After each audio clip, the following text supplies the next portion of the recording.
Savez-vous quels membres de votre famille peuvent nuire à votre paix après 70 ans? On pense souvent que la famille représente la sécurité, le confort et un soutien inconditionnel. Bien que cela soit vrai pour beaucoup, ce n'est pas toujours le cas. En vieillissant, notre temps devient plus précieux, notre énergie émotionnelle plus limitée et notre tolérance au stress bien plus faible. Cela signifie que nous devons protéger notre espace plus que jamais, et parfois, cela inclut de faire des choix difficiles concernant les proches que nous laissons entrer dans notre quotidien.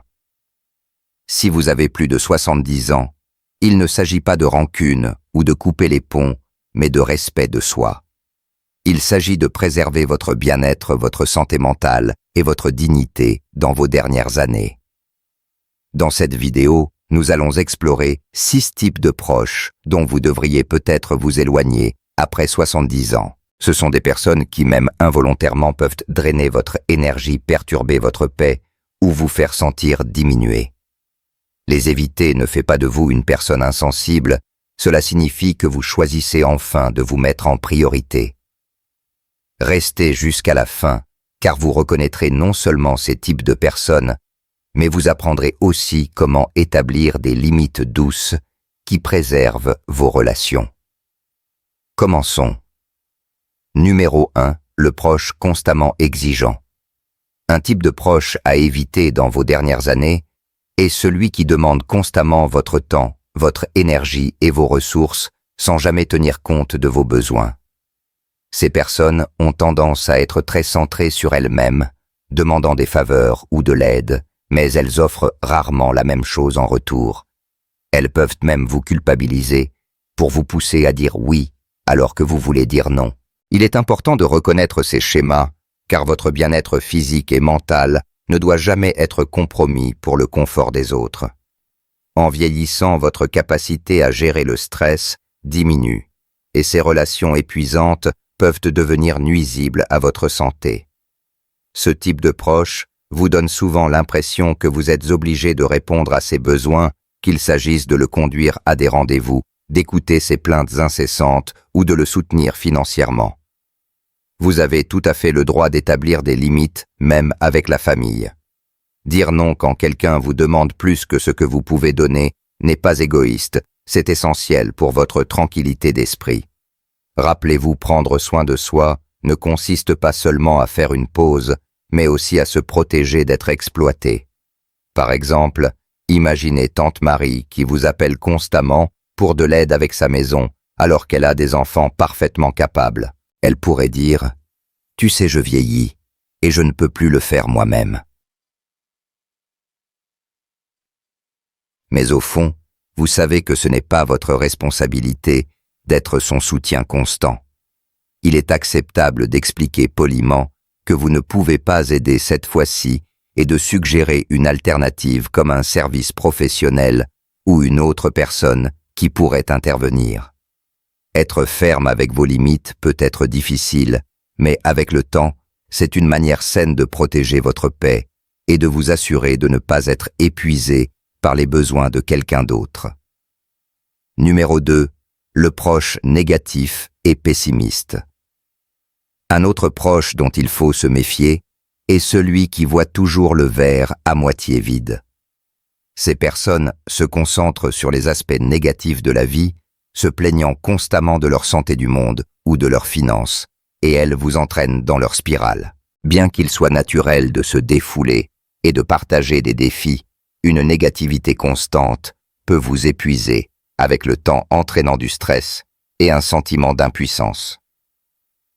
En vieillissant, maintenir un état d'esprit positif devient crucial pour votre santé mentale et physique. Vous pourriez remarquer qu'après avoir passé du temps avec ce proche, vous vous sentez émotionnellement vidé et plus anxieux qu'avant. Leur pessimisme constant peut même interférer avec votre propre vision de la vie. Il est essentiel de protéger votre bien-être émotionnel en vous éloignant de cette négativité. Au lieu de vous engager dans leurs plaintes, encouragez-les à se concentrer sur les aspects positifs de leur vie, ou excusez-vous poliment de la conversation.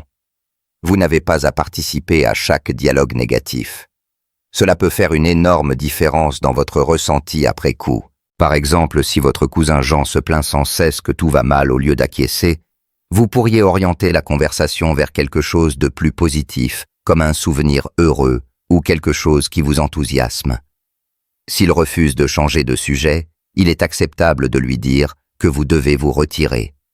Votre tranquillité d'esprit doit toujours passer en premier. Être entouré de quelqu'un qui ne met l'accent que sur le négatif peut affecter votre humeur et votre santé. Prenez le contrôle de votre environnement émotionnel et recherchez des influences positives, surtout en vieillissant. Si vous regardez encore cette vidéo et trouvez ces informations précieuses, laissez un commentaire avec le numéro 2 ci-dessous pour me le faire savoir. Et si vous n'êtes pas encore abonné, je vous recommande de vous abonner et d'activer la cloche pour ne manquer aucune vidéo. Votre soutien nous aide à continuer à créer du contenu pour vous informer et vous inspirer. Passons maintenant à la suite. Numéro 3. Le proche qui vous culpabilise. Un autre proche à éviter après 70 ans est celui qui vous fait sentir coupable de ne pas passer assez de temps avec lui ou de ne pas répondre à ses attentes. Ces personnes utilisent souvent des manipulations subtiles comme des commentaires passifs-agressifs ou en jouant les victimes pour vous faire sentir mal de ne pas répondre à leurs exigences. Rappelez-vous qu'en vieillissant, votre temps et votre énergie deviennent encore plus précieux. Vous ne devriez jamais vous sentir obligé de sacrifier votre bien-être pour répondre aux attentes déraisonnables de quelqu'un d'autre. Par exemple, tante Marie pourrait dire des choses comme « Tu ne me rends plus jamais visite » ou « Je pensais que tu te souciais assez pour appeler ». Bien qu'il soit naturel de se soucier des membres de la famille, vous ne devez votre temps à personne s'il affecte négativement votre santé, votre bonheur ou votre tranquillité d'esprit.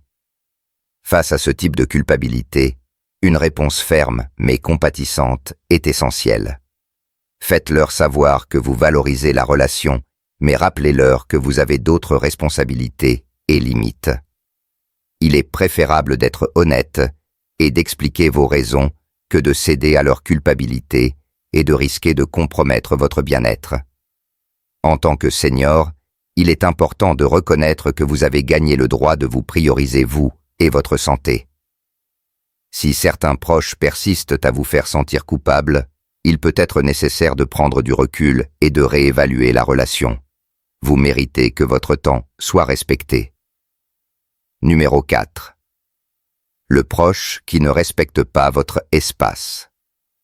En vieillissant, avoir un espace paisible et privé devient encore plus important. Un proche qui viole constamment cela est celui qui ne respecte pas vos limites, qu'il s'agisse de se présenter sans prévenir de rester trop longtemps quand vous avez besoin de temps seul ou de s'immiscer dans vos affaires personnelles. Ce comportement peut rapidement drainer votre énergie et votre tranquillité d'esprit. Vous méritez d'avoir votre propre espace et il est essentiel d'établir des limites avec quiconque les dépasse. Par exemple, votre cousin Georges pourrait passer tous les dimanches sans demander si vous êtes libre ou votre frère pourrait fouiller dans vos affaires sans permission. Bien qu'il soit important de maintenir des relations familiales solides, vous devez aussi vous assurer que votre maison et votre espace personnel sont respectés. Dans ces situations, l'affirmation de soi est clé. Dites poliment, mais fermement, que vous avez besoin de votre espace et que cela est important pour votre bien-être. Soyez clair sur ce dont vous avez besoin et sur ce que vous êtes prêt à partager. Par exemple, vous pouvez dire « J'aime passer du temps avec toi, mais j'ai besoin de temps calme maintenant, alors planifions une autre visite bientôt. » Les limites sont une partie saine de toute relation, et il est crucial de les faire respecter, surtout en vieillissant. Si quelqu'un ignore à plusieurs reprises vos souhaits, il est acceptable de réduire la fréquence des visites ou de prendre des mesures plus drastiques pour protéger votre espace. Vous avez gagné le droit de profiter de votre maison et de votre solitude, et il est important de préserver cela. Si vous regardez encore cette vidéo et trouvez ces informations précieuses, laissez un commentaire avec le numéro 4 ci-dessous pour me le faire savoir. Et si vous n'êtes pas encore abonné, je vous recommande de vous abonner et d'activer la cloche pour ne manquer aucune vidéo. Votre soutien nous aide à continuer à créer du contenu pour vous informer et vous inspirer. Passons maintenant à la suite. Numéro 5. Le proche qui essaye de contrôler votre vie. En vieillissant, vous pourriez trouver que certains proches ressentent le besoin de prendre les rênes de votre vie, pensant souvent qu'ils savent ce qui est le mieux pour vous. Cela est particulièrement fréquent avec les enfants ou les proches qui s'inquiètent de votre santé ou de vos choix de vie. Bien que leurs intentions puissent venir d'un lieu de préoccupation, il est essentiel de reconnaître quand leur ingérence devient oppressante et nuisible à votre sentiment d'indépendance. Par exemple, votre belle-fille Sandra pourrait commencer à dicter à quelle fréquence vous devriez marcher ou ce que vous devriez manger. Elle pourrait suggérer que vous ne consultiez que certains médecins ou refuser de vous laisser prendre vos propres décisions concernant votre santé ou vos activités. Bien que ce type d'ingérence puisse venir d'un lieu d'amour, il est vital de leur rappeler que vous êtes capable de faire vos propres choix. Il est crucial d'affirmer votre indépendance tant que vous le pouvez. Vous pouvez écouter les conseils, mais vous devriez toujours prendre des décisions qui vous semblent justes. Dites-leur gentiment mais fermement. J'apprécie ton inquiétude, mais je fais confiance à mon jugement et j'aimerais prendre mes propres décisions. Cela aide à maintenir votre dignité et garantit que vous restez maître de votre vie. Il est également essentiel d'établir des limites autour des conseils donnés. Vous pouvez reconnaître leurs suggestions sans vous sentir obligé de les suivre. Cela aidera non seulement à protéger votre autonomie, mais aussi à réduire le stress lié à la gestion de proches bien intentionnés qui pourraient involontairement causer plus de mal que de bien. Numéro 6. Le proche qui vous culpabilise constamment. Le dernier type de proche à éviter après 70 ans est celui qui utilise constamment la culpabilité comme un outil pour manipuler ou contrôler. Ce proche vous fera souvent sentir coupable de ne pas passer assez de temps avec lui ou de ne pas répondre à ses attentes. C'est l'un des comportements les plus épuisants émotionnellement que vous puissiez vivre et cela peut avoir des effets négatifs à long terme sur votre bien-être. Prenons l'exemple de votre cousine Carole, qui vous appelle fréquemment en se lamentant que vous ne venez pas assez souvent ou en vous accusant de ne pas vous soucier de la famille. Quand vous expliquez que vous êtes occupé ou que vous avez simplement besoin de temps pour vous, elle répond en disant « Si tu m'aimais vraiment, tu ferais plus d'efforts. »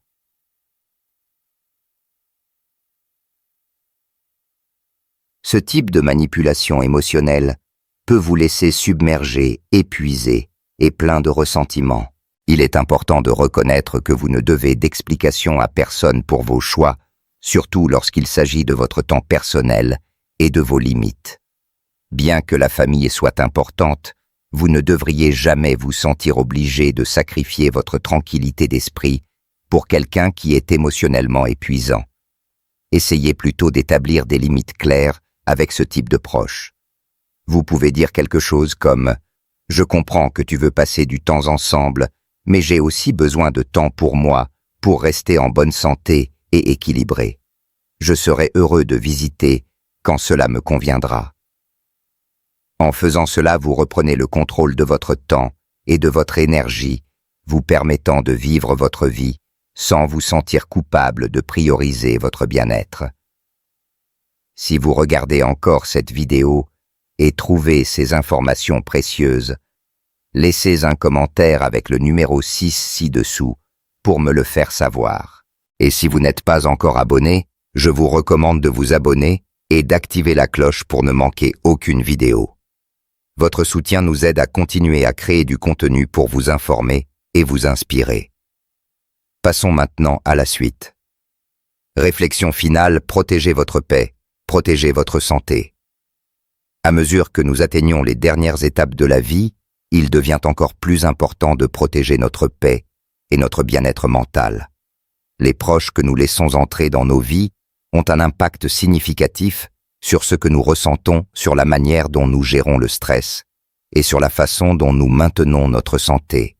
Bien que les liens familiaux soient précieux, il est crucial de reconnaître quand ces relations deviennent toxiques ou émotionnellement épuisantes, en établissant des limites et en limitant les interactions avec les proches qui créent du stress, de la culpabilité ou des conflits inutiles.